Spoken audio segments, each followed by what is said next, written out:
Yes, much like we predicted, Manchester United has lost to Newcastle. Not the perfect score for a prediction, because our prediction was that Newcastle would win it by 2 goals to 1, but they did humble Manchester United with a 4-1 thump.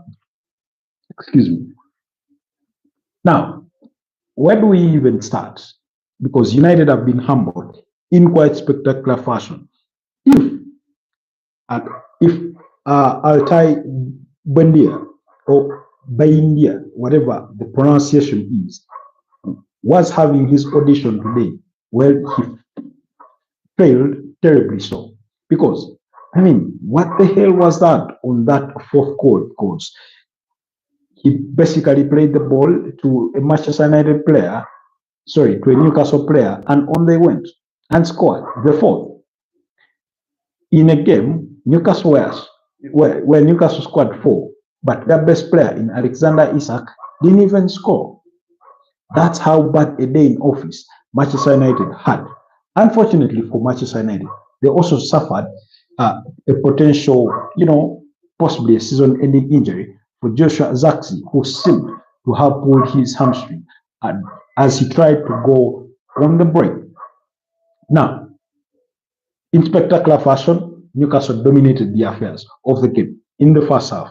Never mind that United came back into the game in the same half, but it, it was never that promising because between Newcastle's opener and I think Manchester United's equalizer, there was a space of about 12 minutes because Newcastle scored in the 24th and in the 37th minute, Manchester United restored parity.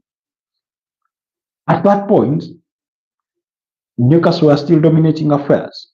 Yes, United could get up front, but they weren't doing much damage.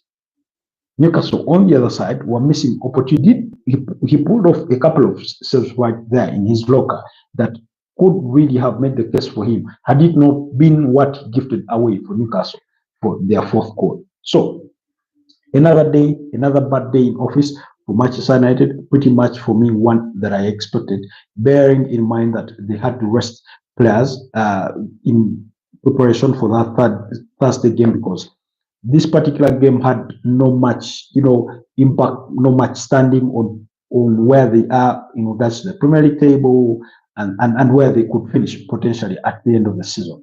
It has very little to no impact, really.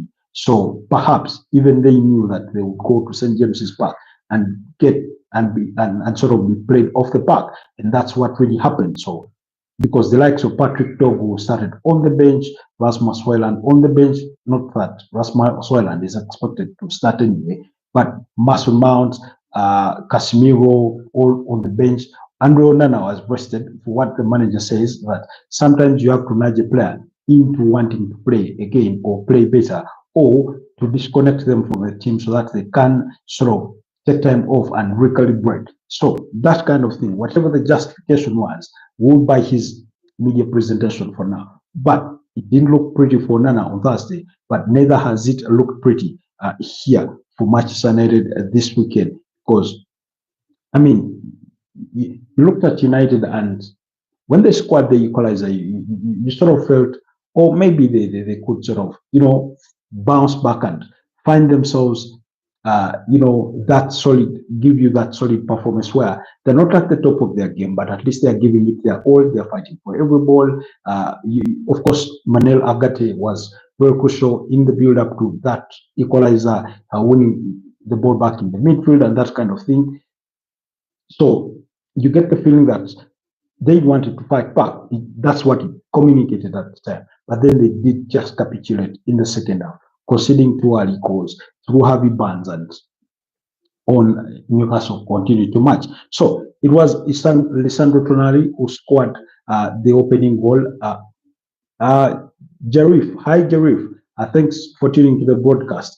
If you do not mind, care to do subscribe to the channel at Footballtribeug YouTube there. So, like I said, Sandro Tonali opened the scoring for Newcastle United with Alexander Isak providing the assist in quite spectacular style. The way he he dealt with that ball, given his height, and then plays it over the top to find Sandro Tonali was quite spectacular. And of course, he struck it first time and it hit the back of the net pretty much in quite a spectacular fashion. So you do, there was not much really to demand of Altay Bayindir at that time, of Bayindir at that time. So really, it was a very beautiful goal. Newcastle deserved to be in the lead. He had, at that opportune moment, he had made, I think, a save or two at that time. And then Newcastle continued to dominate affairs as one would expect. But then somehow Manchester United found themselves back into contention through Alejandro Garnacho. Like I said, I think it was Manuel Agate who wins the ball in the midfield. Then Diego Dalot provides the final assist for Alejandro Garnacho, who, by the way, skillfully takes that ball to the far post beyond the reach of Nick Pope, who himself was on an occasion or two forced himself to keep Manchester United into the game. So quite very beautiful stuff there. You did expect, and it went 1-1 into halftime. And like I said, going 1-1 into halftime, I figured it would give Manchester United the spirit or the motivation that they needed to say, I think we can get something out of this game, even though the first half has not really gone our way or we've not been our best. So that's the kind of feeling that you got. But then, in the second half, like I said, they capitulated. I think it's Mazzarri there, the culprit, who concedes possession, and then in one of the two goals, Mazzarri slips, Harvey Barnes steals the ball, runs it at it, and on it goes and scores. Now, usually it's a team sport. When one player makes a mistake, it's up to the collective responsibility of the team to correct that mistake, to find the remedy before it gets bad. But given the position that Mazzarri was in, I mean, you can hardly blame the United backline, although some will, scapegoat or call on to Victor Lindelof for being sort of sloppy or reluctant to sort of put in the tackle at the time when he thought he should. But it was Harvey Barnes who did score. That was for the third goal, because for the second goal, it's of course Jacob Murphy that provides that assist, and it's 2-1, and then subsequently about in the 64th minute, that's when Harvey Barnes makes it 3-1 in quite a spectacular fashion. So for all those goals, again, you couldn't blame the Manchester United goalkeeper. You could fault Manchester United's lack of solidity in that defense, the lack of cohesion, and that kind of thing. Yes, official Aradaya, I hope I pronounced your name really well. Thank you for tuning to the broadcast. Thank you so much. So, and then for the fourth goal, the goalkeeper, Altay, tries to be smart. He wants to play that long ball into the midfield that sort of loops over a couple of players, and then that ball is stolen. Along the way, I think it's Jolinton who wins that ball, and then he plays in Bruno Guimaraes, who had made the run. We're speaking English. I speak English. So, because Bruno Guimaraes had made the run, he makes the run into the area, and then, of course, he's played in, and he makes no mistake to score to make it 4-1. So, quite a terrible evening there for Manchester United, as they lost by 4-1. Of course, this puts, like I said, Newcastle in the build-up to this particular game. For those of you that watched the earlier live broadcast, that Newcastle were among the 4 teams that were in contention in finishing in the top 5, for which all the top 5 would qualify for the UEFA Champions League. In that moment, we spoke about the 4th and 5th place, ignoring the 3rd, 2nd, and 1st place, because I think that's where the 4 teams are fighting to finish. That's Man City, Aston Villa, Newcastle, and Chelsea. Remember, Chelsea yesterday were involved in a 2-2 draw, while Aston Villa did thrash Southampton by 3-0. So that meant And then, of course, Man City overcoming Crystal Palace in that 5-2 victory. So that meant that two of the teams that were in pursuit, two of the teams that are in pursuit for those places had won their games. That's Man City and Aston Villa, while Chelsea had faltered against Ipswich Town. In fact, they needed a 79th minute equalizer from Jordan Sancho to secure a point or to rescue a point from that particular fixture. So Newcastle had it all to do in order to keep up in pace with those teams there. But the advantage for Newcastle is that they also have a game in hand in which they'll have to play Crystal Palace. And should they win that game in hand, I think it will put them much closer even to a third place Nottingham Forest, who over the weekend lost their game against Everton by a goal to nil. That goal scored by Abdullah Diakore and that kind of thing. So clearly, it was a very big result. But like I said in the preamble of this particular episode, is that Altay Bayindir he did not have the audition that he had hoped to have, because in the wake of Onana's two errors that led to Manchester United conceding on Thursday, you thought that the Turkish goalkeeper would be slotted in and give United better confidence at the back and, paint a better picture that maybe he can be in contention to start in goal against Lyon on Thursday. Well, after that performance, I'm not sure the manager will be really confident in swapping him for Andre Onana for the Thursday game. We're talking about an Andre Onana goalkeeper who in 2023 was voted the best goalkeeper there and made to the UEFA seasons 11 from that Inter Milan side that lost to Man City by a goal to nil. Rodri scoring that goal in the UEFA Champions League finals. So clearly, I think Manchester United will have to swallow the bitter pill and recall Andre Onana back in goal. And then, of course, you'll expect that on Thursday, the likes of Patrick Dogu will start. You may expect a double pivot of Casemiro and Manuel Ugarte, and then Bruno Fernandes ahead of them. In the absence of Joshua Zirkzee, then I think the responsibility will have to fall on Rasmus Højlund to read those lines, Alejandro Garnacho on one side, and whoever they choose to put on the other side. Of course, Christian Eriksen was one of those involved in today's action, but like we've said time and again, while he's good a player, I think his age, combined with his health and all that kind of thing, is quite lost the pace of the Premier League. He would maybe want to play at a team with lesser pressure than Manchester United, or in a league that has a bit of a lesser pace, maybe the Italian Serie A, but he was there at Inter Milan. So you never know if he ends up in the American Major League Soccer there. But anyways, following all those results, here is a look at the Premier League table. Like earlier on, we spoke that Liverpool now need only 2 victories. If Arsenal win the following weekend, that's with 6 fixtures left, that they only need 2 victories to be crowned Premier League champions. But if Arsenal lose next weekend and Liverpool win, then they will be as good as champions. And guess what? Arsenal may have to give Liverpool a guard of honor at Anfield. That's the scary thing for Arsenal fans. So here's a look at the Premier League table. Liverpool at 76 points, Arsenal at 63 points.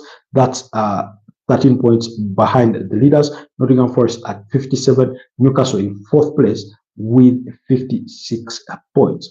Like I said, they do have a game in hand against Crystal Palace, and should they win that game, it will take them to 3rd place at 59 points and just 4 points behind Arsenal. So that's a scary thing. Like I keep saying that Arsenal's finishing in the 2nd place is not guaranteed. So they also need to look at themselves. Although it appears to me, at least, that their main focus is now on the UEFA Champions League. And of course, we do know that on Wednesday, they have that return leg against Real Madrid at the Santiago Bernabeu.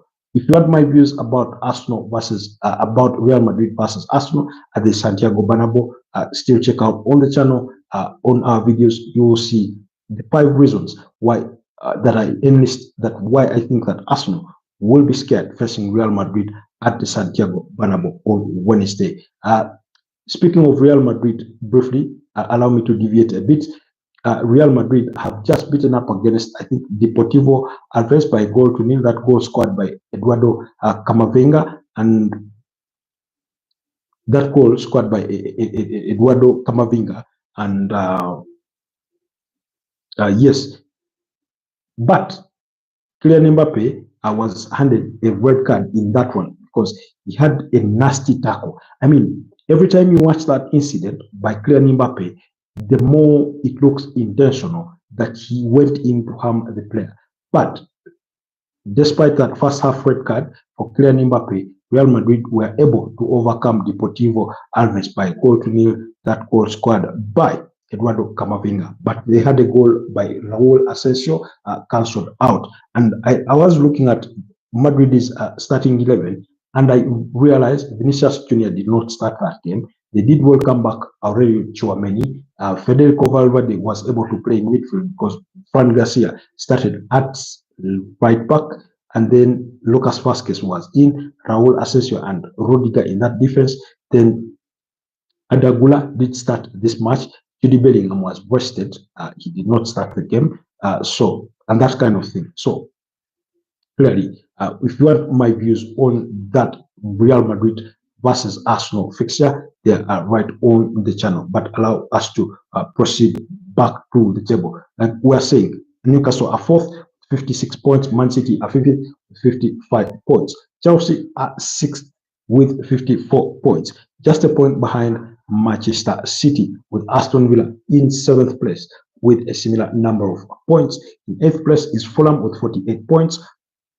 That's 6 points adrift of Chelsea and Aston Villa combined. Brighton and Hove Albion have a similar number of points in 9th place, while Bournemouth complete the top 10. Manchester United are in 14th place following that defeat because of a negative 7-goal difference.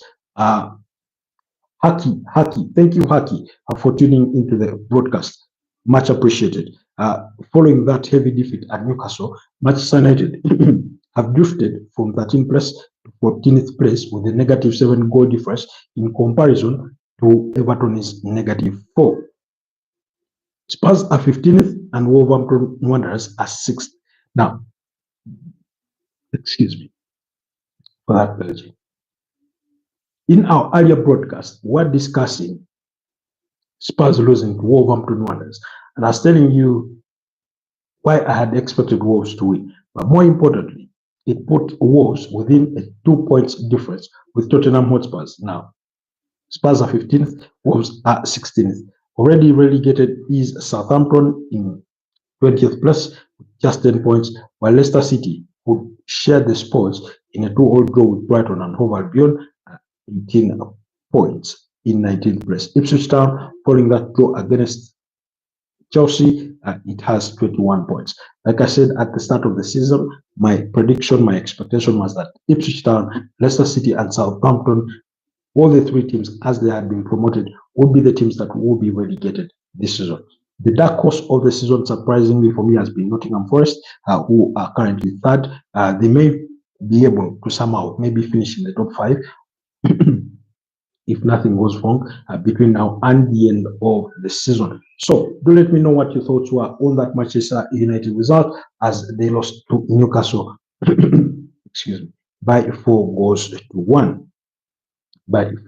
to 1. So pretty much, and then of course we do have on Monday Night Football, we do have Bournemouth will be entertaining Fulham. Yes, so Fulham have really strong motivations for wanting to win that fixture because they're still in contention of finishing in the right place for qualifying for the Europa League at least. And then Atletico Madrid will be playing rival Derrida. All those games coming to you at 10 p.m. That's East African time on Monday Night Football. In Italy, Napoli will be up against Empoli, while in the Championship, Hull City will be up against Coventry City. And then in the Turkish Super League, Adana Demirspor will be away to Ayuspor. Ayuspor, yes. And then in the US Major League Soccer, St. Louis City will be up against the Columbus Crew. Yeah, for your Monday night fixtures and much more. Perhaps we'll engage more about those things tomorrow, but I just thought that was a poor performance for Manchester United. Manchester United fans out there, Paul Chigozi, Gregory Kasuku of Kasuku Live, Frank Kantambi of the Lost Files. I think Shalom is one of those, and then BJ Junior and all the Manchester United fans out there, Emeka, the romantic Michiga, all those guys out there, Manchester United fans. Simply Ronald, a good friend of mine, there, Manchester United fan. I think they'll be hoping that Manchester United deliver a very much improved and different performance compared to one they have just delivered against Newcastle, if they are to have an opportunity to overcome Lyon and advance to the semi-finals of the UEFA Europa League, in which Tottenham will be trying to also get over Eintracht Frankfurt in that return leg in Germany, while Rangers will have it all to do when they visit Athletic Bilbao, while Lazio with two goal deficit will have it all to do against Bordeaux Gilmont. Yeah, Chelsea will also have their affairs in the UEFA Conference League next week on Thursday against Legia Warsaw, but I think they have a 3-0 lead that gives them the advantage. Fiorentina are equally in action, Rapid Vienna are equally in action, so do look out for all that action that will be coming your way in the course of the week. We'll find all the time to discuss all those. Do not forget our daily broadcasts coming to you between 10 a.m. and midday, depending on what schedule allows us, but usually between those 2 hours, that's when we do our live broadcasts. And then others do come in the course of the day, depending on what news there is. Transfer speculation has already kicked into high gear. You remember there's the FIFA Club World Cup that will be coming soon after the end of the season. So we'll endeavor to keep you updated on all that. Others, stay blessed and have a wonderful rest of the night. For now, bye-bye.